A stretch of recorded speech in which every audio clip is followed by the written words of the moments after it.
ଶାଲିନୀ ଜେଜେମାଙ୍କୁ କହୁଛନ୍ତି ଭୁଲ କାହାର ନ ହୁଏ, ଆଦିର ହୁଏ, ମୁକ୍ତିର ହୁଏ, ସମସ୍ତିଙ୍କର ହୁଏ। ହେଲେ ତମେ ସବୁବେଳେ ସେ ମୁକ୍ତିକୁ ସପୋର୍ଟ କର। ଆଉ ଏନିୱେ ତମେ ଚାହୁଁଛ ନା ମୁକ୍ତିକୁ ବଞ୍ଚେଇବାକୁ ବଞ୍ଚାଅ। ହେଲେ ମୋର କିଛି ବି ପ୍ରୋବ୍ଲେମ୍ ନାହିଁ। କିନ୍ତୁ ମତେ କେହି ବି ଅଟକେଇ ପାରିବେନି।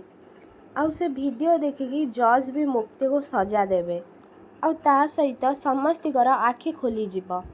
ଆଉ ତମେମାନେ ସମସ୍ତେ ଯେମିତି ସେ ମୁକ୍ତିକୁ ବିଶ୍ୱାସ କରୁଛ ନା, ସେ ସବୁକିଛି ଏଣ୍ଡ ହେବ। ସେଇ ଟାଇମ୍ରେ ଜେଜେମା କହୁଛନ୍ତି, ଶାଲିନୀ ବୋଉ ତୁ ହୋସ୍ରେ ଅଛୁ ତ? ନା ତୋ ମୁଣ୍ଡ ଫୁଣ୍ଡ ଖରାପ ହେଇଯାଇଛି?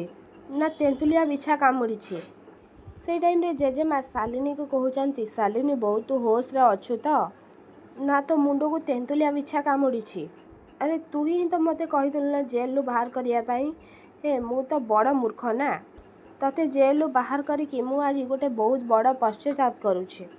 ଆଉ ସତ କଥା ହେଲା, ତୋ ଭଳି ଲୋକର ଜାଗା କେବଳ ହେଉଛି ସେ ଜେଲରେ। ସେଇ ଟାଇମ୍ରେ ଶାଲିନୀ ଜେଜେମାଙ୍କୁ କହୁଛନ୍ତି, ତମେ ଭୁଲ କହିଲ ଜେଜେମା।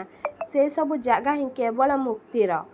ଆଉ ସେ ମୁକ୍ତି ବି ସେ ଜାଗାରେ ପହଞ୍ଚି ସାରିଛି। ବାସ୍ ତାକୁ ଖାଲି ଆଜୀବନ ସେଠି ରହିବାର ପ୍ରାକ୍ଟିସ୍ ଦରକାର। ସେ ମୋର ଅଧିକାର ଛଡ଼େଇ ନେଇଥିଲା ନା, ଏବେ ମୁଁ ତା'ର ଅସ୍ତିତ୍ୱ ଛଡ଼େଇ ନେବି। ସେଇ ଟାଇମ୍ରେ ଜେଜେମା ଶାଲିନୀକୁ କହୁଛନ୍ତି, ଚୁପ୍ କର, ତୁ କୋଉ ଅଧିକାର କଥା କହୁଛୁ? ସେଇ ଟାଇମ୍ରେ ଜେଜେମା ଶାଲିନୀକୁ କହୁଛନ୍ତି, କୋଉ ଅଧିକାର କଥା ତୁ କହୁଛୁ?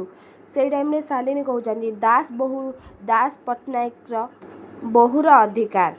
ତମେ ସବୁବେଳେ ସେ ଆଦି ମୁକ୍ତିକୁ ଟେକୁଛ।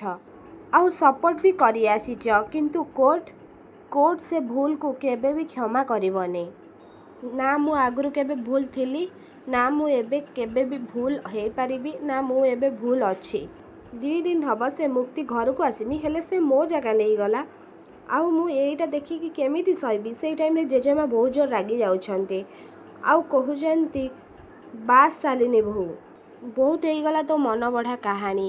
ତୁ ଭାବେନା ଯେ ମୁଁ ତୋ କଥା ଶୁଣୁଛି ବୋଲିକି ତୁ ସବୁ ସୀମା ଟପିଯିବୁ। ତୋର ଏଇସବୁ ଯେଉଁ ଫାଲତୁ କଥା ନା, ମୋ ଉପରେ କିଛି ବି ଫରକ ପକେଇବନି। ଆଉ କୋର୍ଟରେ ବି କିଛି ବି ପ୍ରମାଣ ହେବନି। ଆଉ ତୁ କିଛି ବି କରିପାରିବୁନି। ଗୋଟେ କଥା ମନେ ରଖ ଶାଲିନୀ ବୋହୂ, ଫୋନ୍ର ଚାରିକାନ୍ଥ ନା ଏତିକି ଛୋଟ ହେଇଥାଏ। ସେଥିରେ ଘୋଡ଼େଇବାକୁ ଚେଷ୍ଟା କଲେ କେବଳ ମୁହଁଟା ହିଁ ଘୋଡ଼େଇ ହେଇପାରିବ, କିନ୍ତୁ ସାରା ଶରୀର ନୁହଁ। ବୁଝିପାରିଲୁ? ଆଉ ଯେଉଁ ଅଧିକାର କଥା ତୁ କହୁଛୁ ନା, ତୋର ନା କେବେ ସେ ଅଧିକାର ଥିଲା, ନା ସେ ଅଧିକାର ତୋର କେବେ ବି ହେଇପାରିବ। ଆଉ ବାକି ରହିଲା ମୋ ସୁନ୍ଦରୀ ବୋହୂ କଥା। ଆରେ ଶାଲିନୀ ବୋହୂ, ତୋ ଭଳିଆ ଆହୁରି 100 ଜଣ ଆସିଲେ ବି ମୋ ସୁନ୍ଦରୀକୁ କେବେ ବି ହରେଇ ପାରିବନି। ବୁଝିପାରିଲୁ? ତାକୁ ଯେତେ ଯିଏ ଫସେଇବାକୁ ଚେଷ୍ଟା କଲେନି ସେ ସବୁଥିରୁ ବାହାରି ଆସିବ। କାହିଁକି ନା ତା ପାଖରେ ସବୁବେଳେ ମିଛ, ଛଳନା, ଧୋକା ଆଉ ସହିବାର ବହୁତ ବଡ଼ ଶକ୍ତି ଅଛି। ଆଉ ତା ପାଖରେ ସିନ୍ଦୁରର ଶକ୍ତି ଅଛି। ଯେଉଁ ଶକ୍ତି ନା ତାକୁ କେବେ ଏକା ଛାଡ଼ିବ, ନା ତାକୁ କେବେ ହରେଇବାକୁ ଦେବ। ସେ ହେଉଛି ମୋ ଆଦି ବାବା। ମୋ ସୁନ୍ଦରୀକୁ ନିଶ୍ଚୟ ଫେରେଇ ଆଣିବ। ଆଉ ଏଇଟା ପୁଣି ସୁସମ୍ମାନର ସହିତ ଫେରେଇ ଆଣିବ ମୋ ସୁନ୍ଦରୀକୁ। ବୁଝିପାରିଲୁ ନା? ତାପରେ ଜେଜେମା ଶାଲିନୀକୁ ଏମିତି କହିକି ମୁହଁ ମୋଡ଼ିକି ସେଠୁ କହୁଛନ୍ତି, ଧନ, ରିଧିନା ଆସ ମୋ ସହିତ। ଏମିତି କହିକି ଧନଶ୍ରୀ ଆଉ ରିଧି ଆଉ ଜେଜେମା ସେ ଜାଗାରୁ ଚାଲି ଯାଉଛନ୍ତି। ସେଇ ଟାଇମ୍ରେ ଆଦି ଲୟରଙ୍କ ପାଖକୁ ଯାଇଛନ୍ତି।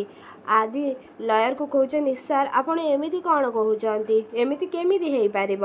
ସେଇ ଟାଇମ୍ରେ ଓକିଲ କହୁଛନ୍ତି, ମୋ ଆସିଷ୍ଟାଣ୍ଟର ଏବେ କେସ୍ ଥିଲା। ସେ କହୁଛନ୍ତି ଯେ ଆଜି ସେକେଣ୍ଡ ହାଫ୍ରେ ମୁକ୍ତିର କେସ୍ ଅଛି, ଆଉ ଶୁଣାଣି ହେବ। ଆଉ ସେଇଥିପାଇଁ ମୁଁ ଏ କେସ୍ ଲଢ଼ୁନଥିଲି, କାହିଁକିନା ଏ କେସ୍ ହେଉଛି ବହୁତ ମୁସ୍କିଲ। ସେ ଟାଇମ୍ରେ ଆଦି ଓକିଲକୁ କହୁଛନ୍ତି, ନାଇଁ ସାର୍, ଆପଣ ଏମିତି କୁହନ୍ତୁନି। ମୁକ୍ତି ଦଣ୍ଡ ନ ମିଳିବା ଦରକାର। ସାର୍, ଆପଣଙ୍କ ଭଳିଆ ଏତେ ବଡ଼ ଲୟର ଥାଉଁ ମୁକ୍ତିକୁ କେମିତି ଜେଲ୍ ହେଇପାରିବ? ନାଇଁ ସାର୍। ସେଇ ଟାଇମ୍ରେ ଓକିଲ କହୁଛନ୍ତି, ବଟ୍ ସେଇ ଟାଇମ୍ରେ ଆଦି କହୁଛନ୍ତି, ବଟ୍ କିଛି ନାହିଁ ସାର୍। ମୁଁ ଜାଣିଛି ଆପଣ ଏ କେସ୍ ଲଢ଼ିବେ, ଆଉ ମୁଁ ବହୁତ ଭଲ ଭାବରେ ଜାଣିଛି ଆପଣ ଏ କେସ୍ ବି ଜିତିବେ। ସେଇ ଟାଇମ୍ରେ ଓକିଲ କହୁଛନ୍ତି, I am sorry, A case ପାଇଁ ଆଉ କେଉଁ ଓକିଲକୁ ତୁମେ ହାୟାର କର। ଦେଖନ୍ତୁ, ଯେଉଁ କେସ୍ରେ ହାର ନିଶ୍ଚିତ, ମୁଁ ସେ କେସ୍ ଜମାରୁ ବି ଲଢ଼ିବିନି।